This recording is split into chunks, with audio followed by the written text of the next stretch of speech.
Greetings everybody, we are in Hannover at the Hannover Messe 2025 and we're here with a couple of C executives from AICAS. Welcome.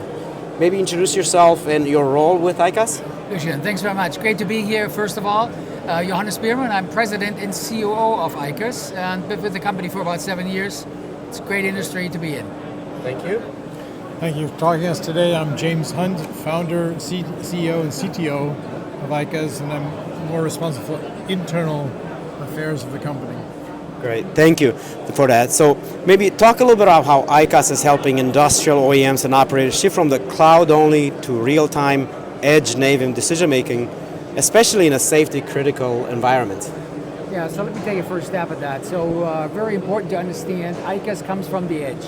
So when we think about the cloud, we think about it from the edge up. And so we're very in tune, have been for about 20 years with the industrial environments. I'll give you an example. If you're in quality control of a conveyor belt line, that's where we are. So we think about incorporating the edge into a cloud in the most optimal way to find a good balance.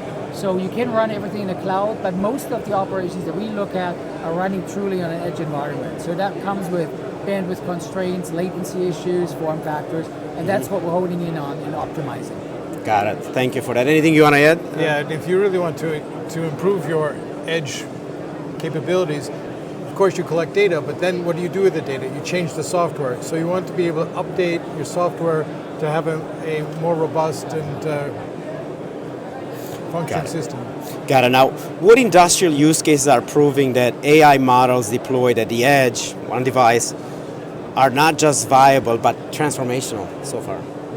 Well, AI has been used for a while already for detecting anomalies, but to do more than that, having AI models on the device helps with the whole process improvement, and not just detecting an anomaly that comes down the line, but actually improving the process along the way.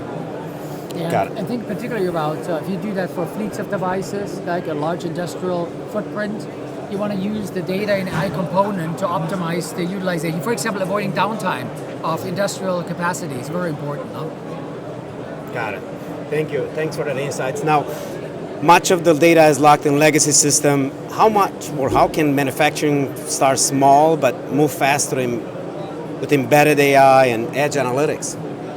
A lot depends on what's already there, of course. If you already have an OPC system, we can pick up that data and analyze it and do more before it goes into the cloud. We can also do control devices through this interface.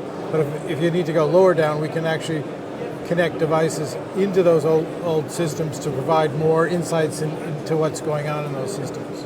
Got it. Thanks for that. Now, this morning we've met in the AWS booth.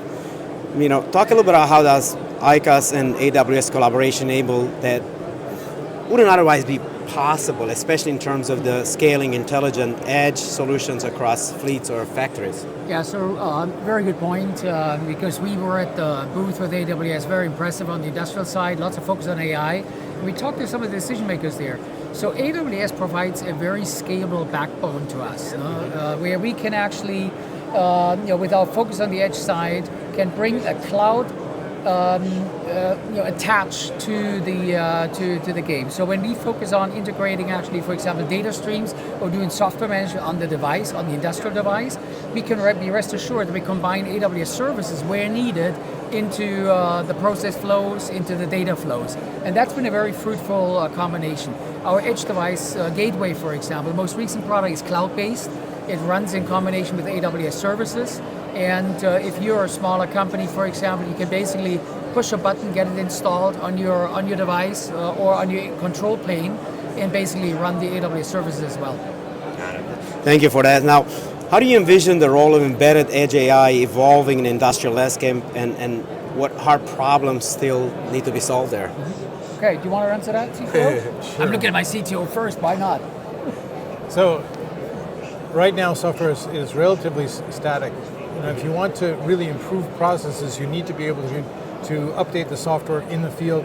You need to identify which data you need, and not just send it all. Right. Instead of all data all the time, send the right data at the right time. And if you can integrate that with an AI model, you can do a lot more in terms of optimizing that whole process. Yeah.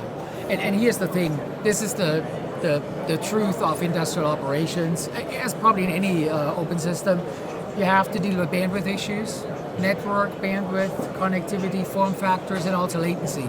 So you want to always be sharp on optimizing that, disregarding whether it's AI or data just being sent to the pipes. You have to be efficient.